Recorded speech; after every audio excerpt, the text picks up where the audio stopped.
আমি যখন বলবো আজকে আমরা খুবই কষ্টে আছি দুজন কিন্তু আমরা হাজবেন্ড ওয়াইফ না, কিন্তু দুজনের সাথে আমাদের দেখা হয়ে গেল।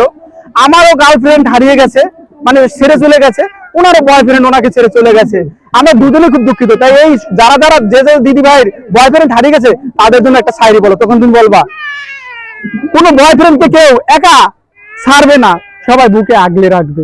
প্রত্যেকটা দিদি ভাইকে রিকোয়েস্ট, দিদি ভাই বলতে পারবা? আমি যখন আগলে রাখবে আগে বলি, প্রত্যেকটা দিদি ভাইকে বলে যাচ্ছি, যাদের বয়ফ্রেন্ড আছে, যাদের বয়ফ্রেন্ড আছে, প্রত্যেকটা দিদিভাইকে বলে যাচ্ছি যে নিজের বয়ফ্রেন্ডকে একদম বুকে করে আগলে রাখবে, ছাড়বে না। ছাড়লে আমার মতো জ্বালা যন্ত্রণা পাবে। বলো, আমার মতো জ্বালা যন্ত্রণা পাবে।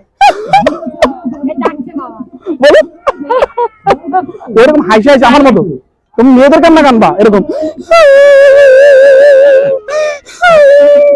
এই জ্বালা ভালো লাগে না, এই জ্বালা জীবন ভালো লাগে না, জীবন অতিষ্ঠ হয়ে গেল। মানে রিয়েল আনতে হবে, রিয়েল। মানে আমি তো হেসে বলছি, অভিনয় শিখাচ্ছি।